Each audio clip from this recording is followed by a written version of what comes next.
Good afternoon. This is Reverend Judy Marie with the Unity Spiritual Center in Saxe, Texas.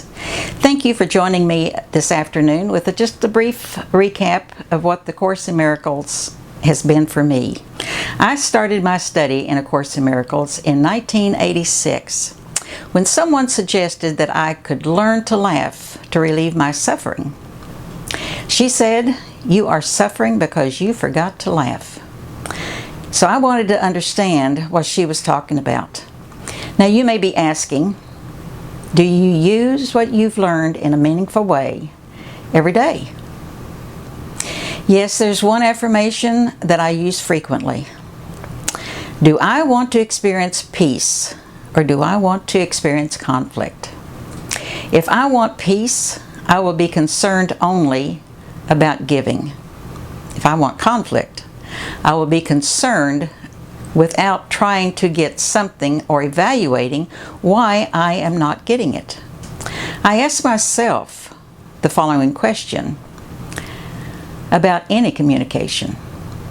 Is this communication loving to the other person and to myself? Now, I've been asked, how do you start the process of wanting to retrain your mind so that you can live from a point of inspiration? Well, I say to myself, I am determined to see things differently. It takes with a decision and a determination to take control of our thoughts and retrain them.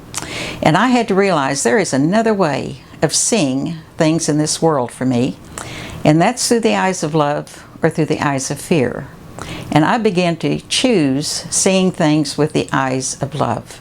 I would like to say also that the key to happiness is forgiveness. Forgiving ourselves first is forgiving that we had sought to see through the eyes of fear instead of love.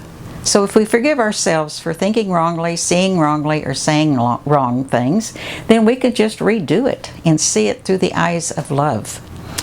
A Course in Miracles is all about giving and receiving, and they must occur together. I can only receive what I give. This is true of all situations and relationships in life. If I want to receive peace and love throughout the day, then I want to silently say to everyone that I meet, I offer you peace and love, and I accept love and peace for myself. These new ways of feeling brings about a unity of purpose and an expanding awareness of the greater divine control that we seek to have over our human experiences. I started my study in A Course in Miracles with the Manual for Teachers first. I wanted to see the end result that these 365 lessons would produce and the lengthy text that I was asked to go through. I wanted to see what the payoff was going to be, and I found it to be very worthy. If you will follow me to share just a few amount of comments from the Manual for Teachers, the text, and the lessons today, I believe you will find the inspiration to pick up and study A Course in Miracles. Now, it spoke to me as I questioned things in my life, saying like there has to be a better way to share the human journey and feel the love and peace of God. I knew that there had to be something else going on behind the scenes that would cause peace and happiness and security that I hadn't really tapped into yet. Now, from the Manual for Teachers, it says, a teacher of God is anyone who chooses to be one. Their qualifications consist solely in just this. Somehow, somewhere, they made a deliberate choice in which they did not see their interest as apart from someone else's. And from the text, the long text starts out with the 50 principles of miracles. And the first one is this: there is no order of difficulty in miracles.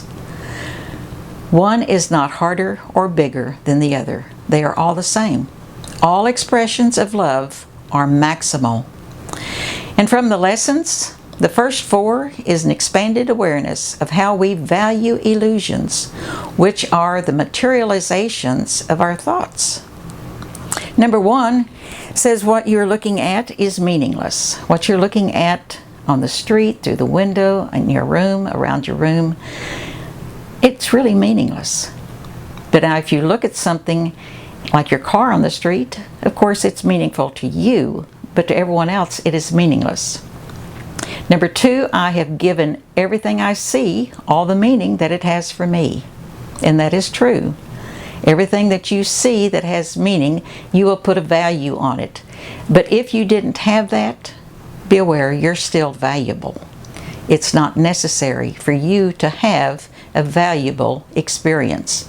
And number 3 says, I do not understand anything I see. Keeping an open mind to see things differently. Now 4, these thoughts about good or bad do not mean anything. And as we pay attention to our thoughts, therefore we shall see their nature, all of which attests to their meaninglessness. On these lessons, I would suggest that you practice each one several times a day. They are the groundwork to becoming free from judging by appearances. When we practice our daily lessons, we are retraining our thought system to let go of attachments to anything that can and will pass away. The bottom line is, nothing real can be threatened, and nothing unreal exists. Herein lies the peace of God. Until next time, please know that the peace and love of God is right where you are. Have a wonderful day.